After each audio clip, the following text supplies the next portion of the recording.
Human physiology का बेटा हम लोग जो टॉपिक आज पढ़ने वाले हैं यानी जो चैप्टर हम लोग शुरू करने वाले हैं वो है मानव उत्सर्जन तंत्र। ठीक है।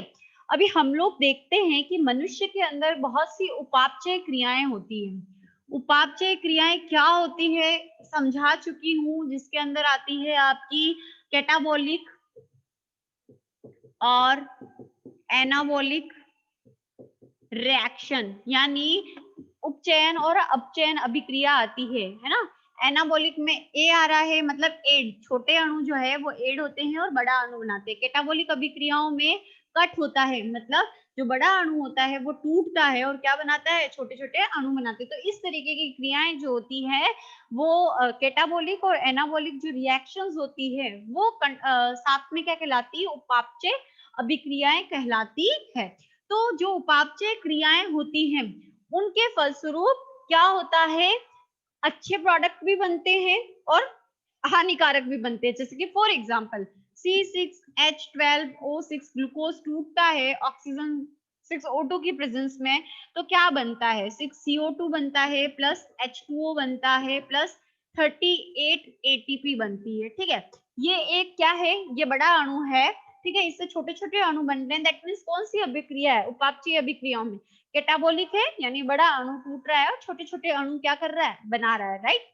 तो यहाँ पर क्या हो रहा है, हमने ये अभिक्रिया की क्यों, ग्लूकोज को हमने तोड़ा ही क्यों, है ना। ये हमारा कोशिकीय श्वसन है, हमने ग्लूकोज को क्यों तोड़ा, why we break this glucose molecule, because for किसके लिए, एटीपी के लिए, हमें ऊर्जा चाहिए थी उसके लिए, है ना। अलग अलग काम करते हैं तो उसके लिए हमें क्या जरूरी होती, ऊर्जा जरूरी होती। तो ऊर्जा को प्राप्त करने की जो हमें चाहिए थी वो हमने क्या कर ली, काम ले ली। लेकिन CO2 कैसी होती है बेटा, अम्लीय प्रकृति की होती है। तो अगर ये हमारे शरीर के अंदर रही तो क्या होगा, हमें फायदा होगा या हानि होगी, ज्यादा एक्सेसिव CO2 होगी, अम्लीय चूंकि इसकी प्रकृति होती है तो इसका तो हमें क्या है बेटा, नुकसान ही है, ऑब्वियसली बात है ना। तो ये अम्लीय प्रकृति की होती है प्लस H2O, अगर ये भी जरूरत से ज्यादा है तो इसको भी शरीर से क्या करना, निकालना हमारे लिए क्या है, जरूरी है। ठीक है। तो जो कई तरीके के, कहने का मतलब है कि जो उपापचय क्रियाएं जो होती हैं उनके फलस्वरूप क्या होते हैं, कुछ पदार्थ बनते हैं जिन्हें हम क्या कह रहे हैं, जो यूजफुल है वो काम में ले लिए और जो यूजेबल नहीं है वो क्या कहलाएंगे, अपशिष्ट कहलाएंगे। तो अपशिष्ट पदार्थों का क्या होता है, निर्माण होता है। कई सारे अपशिष्ट पदार्थ होते हैं जैसे कि कार्बनिक, कार्बनिक में क्या आ जाएगा, CO2, है ना। तो कार्बनिक जो होते हैं और नाइट्रोजनीय अवशिष्ट होते हैं, जैसे कि अपशिष्ट के अंदर आता है CO2, H2O। ठीक है, उसके बाद नाइट्रोजनीय अवशिष्ट आते हैं, है ना, जिसके अंदर आता है आपके अमोनिया। ठीक है, प्लस यूरिया प्लस यूरिक अम्ल। ठीक है, ये नाइट्रोजनी मेन अवशिष्ट होते हैं। उसके अलावा और भी होते हैं विशिष्ट, जैसे कि क्रिएटिन होता है, ये अतिरिक्त जो है अवशिष्ट भी होते हैं। ठीक, तो यहाँ पर हम लोग अगर देखते हैं तो CO2 और H2O, CO2 कौन सी क्रिया के द्वारा शरीर से बाहर निकाल दिया जाता है, श्वसन, सांस छोड़ते हैं तो क्या करते हैं, CO2 को बाहर निकाल देते हैं। H2O, एक्सेसिव H2O पसीने के रूप में हम निकाल देते हैं। तो इनकी क्रिया तो ये हो गई। ठीक है, इन दोनों को तो हमने निकाल दिया, बचे क्या, नाइट्रोजनी अवशिष्ट, यानी जिनमें क्या उपस्थित है, नाइट्रोजनी होने का क्या मतलब है, नाइट्रोजनी अवशिष्ट होने का मतलब क्या है, इनमें क्या उपस्थित है, नाइट्रोजन उपस्थित है। आ गई बात समझ में। न्यूक्लिक अम्ल अगर टूटेंगे तो ये बनेंगे प्रोटीन, जो टूटेंगे, प्रोटीन्स के टूटने से बेसिकली ये बनते हैं, किसके टूटने से, प्रोटीन के टूटने से नाइट्रोजनीय अवशिष्ट क्या होते हैं, बनते हैं। अभी बताऊंगी कैसे। तो प्रोटीन के अपघटन जो होता है, जिन भी क्रियाओं में प्रोटीन का अपघटन होता है तो नाइट्रोजनीय अवशिष्ट बनते हैं, जो कि कौन कौन से हैं, अमोनिया, यूरिया और यूरिक अम्ल है। तो इनका क्या होता है, अपघटन होता, मतलब इनका निर्माण होता है प्रोटीन के अपघटन के फलस्वरूप। तो यहाँ पे बात करते हैं उत्सर्जन की। अब यही से आपकी डेफिनेशन बनेगी किसकी, उत्सर्जन की। तो उत्सर्जन का मतलब क्या होता है, जब नाइट्रोजनी अवशिष्टों को, मतलब अमोनिया, यूरिया, यूरिक अम्ल को क्या किया जाता है, शरीर से बाहर निकाला जाता है, तो इस क्रिया को हम क्या कहते हैं? उत्सर्जन कहते हैं। समझ में आ गया? किसको बाहर निकाल रहे हैं? नाइट्रोजनी अवशिष्ट को। ठीक है, तो ये क्रिया हमारी क्या कहला रही है? उत्सर्जन कहला रही है। क्यों बन रहे हैं नाइट्रोजनी अवशिष्ट? किसके टूटने से? प्रोटीन्स के टूटने से। ऐसी क्रियाएं जिसमें क्या होता है?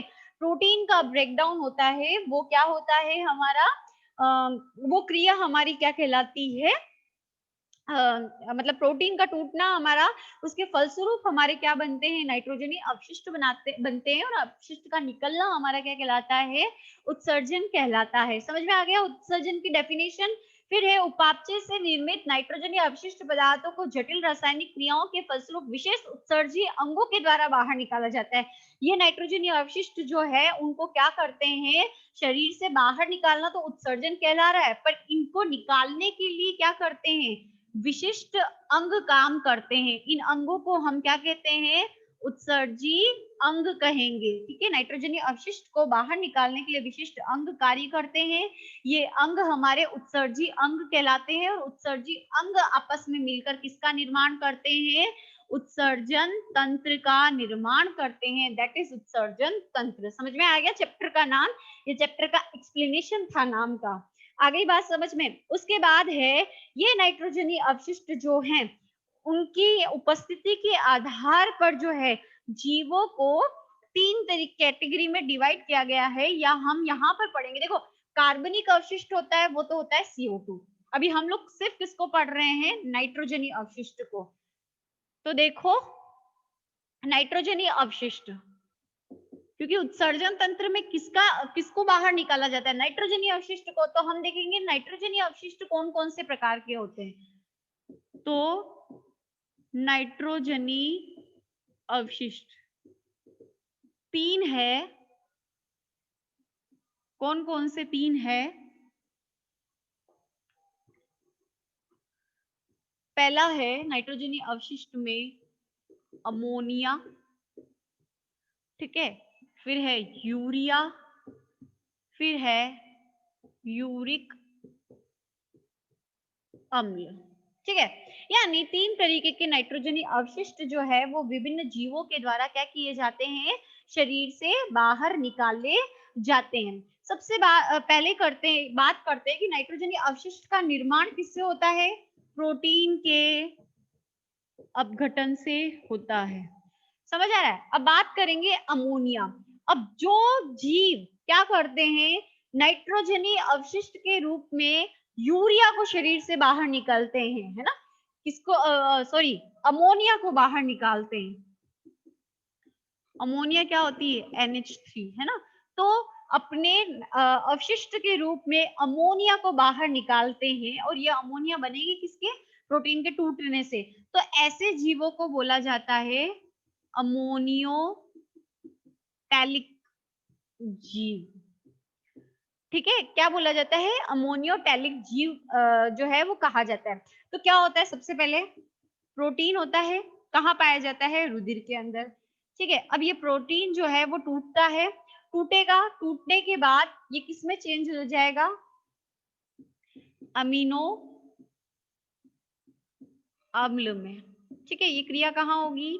यकृत के अंदर। फिर क्या होगा? अमीनो अम्ल का क्या होगा? विअमीनीकरण होगा। ये क्रिया होती है, आगे पढ़ेंगे हम लोग। विअमीनीकरण होता है। तो विअमीनीकरण होने से ये अमीनो अम्ल जो है वो किस में बदल जाएंगे? अमोनिया में। ठीक है, NH3 में। तो इस तरीके से इन जीवों के अंदर, अमोनियोटैलिक जीवों में प्रोटीन टूटा, अमीनो अम्ल बने, ये भी यकृत में, और ये अमोनिया भी कहाँ बनी? यकृत में। अब अमोनिया जो है अत्यधिक विषैली होती है, और ये इसकी विशेषता होती है कि ये H2O यानी जल में बहुत ज्यादा घुलनशील होती है, और इसको शरीर से निकालने के लिए बहुत मात्रा में क्या चाहिए होता है? जल चाहिए होता है। तो ऑब्वियस सी बात है, अमोनियोटैलिक जीव कहाँ रहते होंगे? पानी में। तो जलीय जो जीव होते हैं मोस्ट ऑफ, वो क्या होते हैं? अमोनियोटैलिक होते हैं। ये चीज ध्यान रखना। तो आपको उदाहरण जरूर पूछा जा सकता है कि लोअर कैटेगरी के एनिमल्स जो प्रोटोजोआ, अमीबा, स्वच्छ जल में रहता है ना? तो प्रोटोजोआ, पोरिफेरा, सिलेंट्रेटा, है ना। उसके बाद अलवणीय जो स्टिल मछलियां यानी हड्डियों युक्त जो मछलियां होती है वो क्या होते हैं, अमोनियोटैलिक होते हैं। समझ में आ गया। तो अमोनियोटैलिक वो जीव है जो नाइट्रोजनी अवशिष्ट के रूप में किसको शरीर से बाहर निकालते हैं, अमोनिया को बाहर निकालते हैं। तो प्रोटीन टूट के ही तो बन रहा है, ठीक समझ आ गया। उसके बाद आता है यूरिया। तो सेकंड नाइट्रोजनी अवशिष्ट कौन सा है, यूरिया। ठीक, अब क्या होता होगा कि जीव किसको कौन से अवशिष्ट को शरीर से बाहर निकालते हैं उत्सर्जन तंत्र से, यूरिया को निकालते हैं, है ना।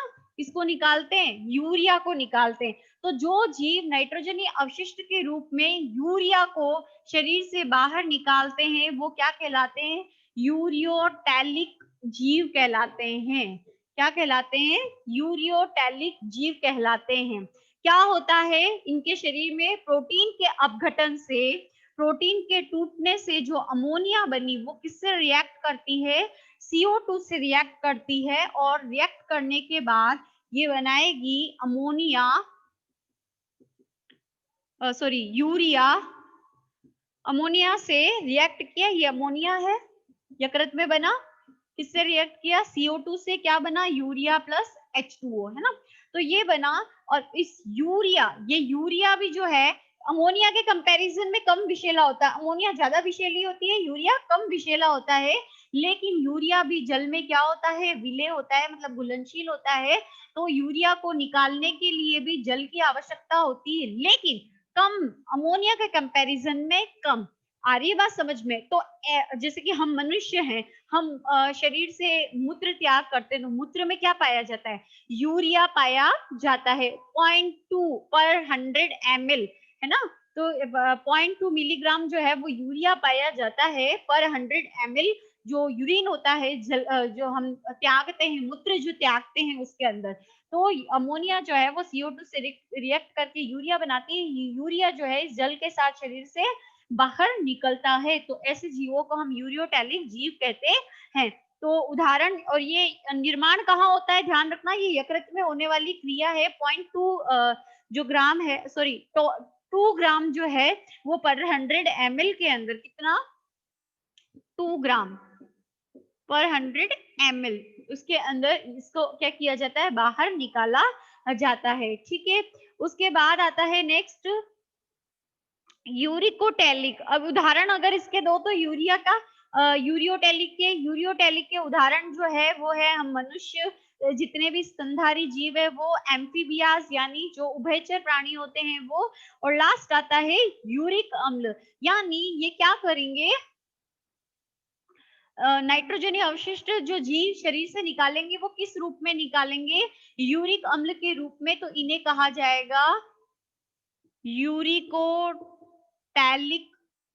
जीव। क्या कहा जाएगा, यूरिकोटैलिक जीव के नाम से क्या किया जाएगा, जाना जाएगा। तो यूरिकोटैलिक जो जीव होते हैं वो किसको निकालते हैं, यूरिक अम्ल को निकालते हैं। तो ये विषैला नहीं होता, लेकिन ये क्या होता है, जल में घुलता। यूरिक एसिड जो होता है, यूरिक अम्ल जो होता है वो जल में अविलेय होता है।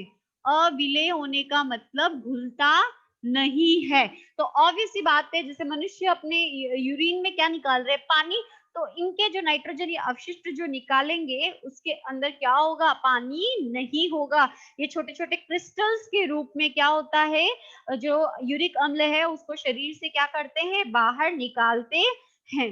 आ गई बात समझ में। तो यूरिक अम्ल जो होता है मनुष्य में भी पाया जाता है, बट कितना पाया जाता है, 0.5% जो है वो पाया जाता है। उदाहरण, जितने भी कीट है, सरीसृप है, आप लोग देखते हो छिपकली, जैसे ब्राउन ब्राउन कलर की हम पोटी पोटी करते हैं उसको, तो वो उसके रूप में क्या है, उसमें क्या पाया जाता है, यूरिक अम्ल पाया जाता है। छिपकली क्या है, यूरिकोटैलिक है।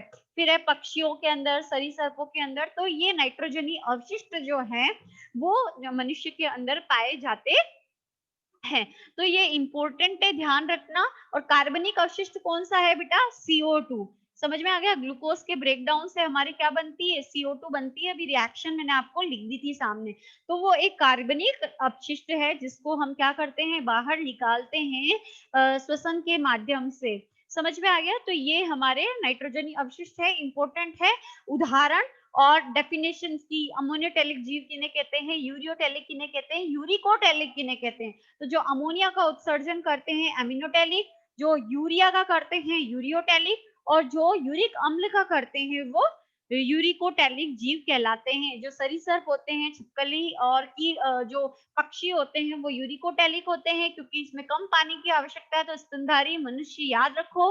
और अमोनिया ज्यादा पानी की आवश्यकता होती है, तो जलीय जीव और लोअर कैटेगरी के एनिमल जैसे सिलेंट्रेट्स, प्रोटोजोआ संघ के जो प्राणी होते हैं वो किस कैटेगरी में आएंगे, अमोनियोटैलिक के अंदर आएंगे। तो यहाँ पर आपके इस चैप्टर की जो स्टार्टिंग है वो फिनिश होती है। उसके बाद हम लोग नेक्स्ट वीडियो के अंदर क्या पढ़ेंगे बेटा, जो मानव उत्सर्जन तंत्र है उसको हम लोग क्या करेंगे, कंटिन्यू करेंगे।